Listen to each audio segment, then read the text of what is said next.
पल पल दिल के पास।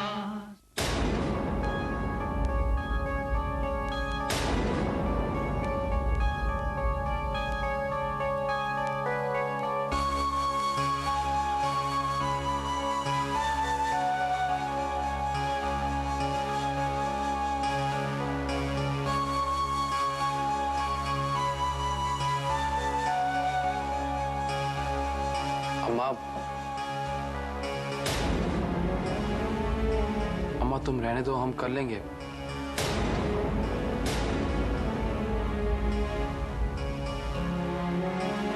तो क्या यही वजह है जिसकी जान बचाने के चक्कर में तुम यूनिवर्सिटी में फंस गए थे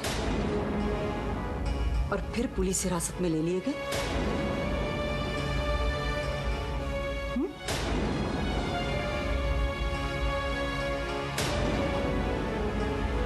हाँ अम्मा, लेकिन वेकिन छोड़ो लल्ला, बस हमें इतना बताओ कि अभी जो हमने देखा वो क्या था? कुछ नहीं अम्मा, आपने भी गलत समझ लिया। तुमने सोचने समझने के लिए छोड़ा ही क्या है लल्ला? बोलो, बताओ हमें। ऐसा कुछ नहीं है अम्मा, ये बात आपके जहन में आई भी कहां से? ठीक है, तुम हमें कुछ बताना नहीं चाहते। आज के बाद हम भी तुम्हें कुछ नहीं पूछेंगे। तुम जिस तरह अपनी जिंदगी बिताना चाहते हो बिताओ, जो जी में आए करो, लेकिन इतनी कृपा करना, अपनी अम्मा की आंखों में कभी धूल मत झोंकना। अम्मा, ये क्या कह रही? ऐसा कभी नहीं हो सकता अम्मा। ऐसा हुआ है लल्ला, एक बार नहीं कई बार हुआ है। हाँ। हमें तो लगता था कि एक माँ को अपने बेटे की जिंदगी जानने का पूरा पूरा हक है,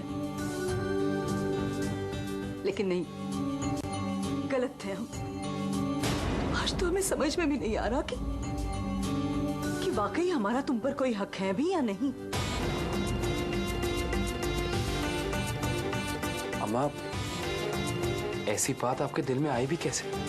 हमें तो लगता है कि हम तुम्हारे बाबूजी के सामने जाकर कह दें कि वाकई हमारा लल्ला इतना बड़ा हो गया है कि अब हमारा आंचल छोटा पड़ गया है। अब लल्ला पर हमारे हक लागू नहीं होते। तुम जानते भी हो, एक तुम्हारी वजह से तुम्हारे बाबूजी की नजरों में कितने गिर चुके हैं। अम्मा, हम ऐसा कभी नहीं होने देंगे। हम आपको बाबूजी की नजरों में कभी नहीं गिरने देंगे। और एक बात और गार्ड बांध लीजिए, हम पर आपके सारे हक तब तक सलामत हैं जब तक हम जिंदा हैं। तो उसी हक से एक बात आखिरी बार पूछ रहे हैं तुम्हें।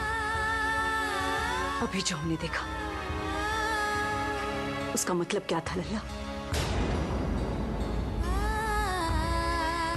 अम्मा, ना ही उस बात का कोई मतलब था और ना ही अब उस बात का कोई मतलब हो सकता है।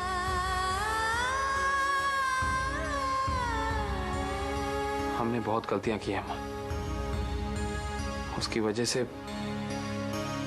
आप दोनों पे क्या बीती हम जानते हैं। आपको कितना शर्मिंदा होना पड़ा। बाबूजी का सर झुक गया, लेकिन अब बस हमें अपना रास्ता मिल चुका है। अब हमारी वजह से आप दोनों को कोई भी तकलीफ नहीं होगी। अम्मा, हमारी गलतियों को हमारी नादानी समझकर माफ कर दीजिएगा प्लीज अम्मा।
तुम इनको गणेशगंज लेके जाओ, हम तुम्हारा पर्स लेकर वहाँ पहुँचते। प्लीज वो जरूरी नहीं अभी। हम तुम्हारा पर्स वहीं लेकर आते, लेके जाइए। जरूरी नहीं अभी, हम लेकर आते, लेके जाइए। जाएगा अभी। जाओ ना।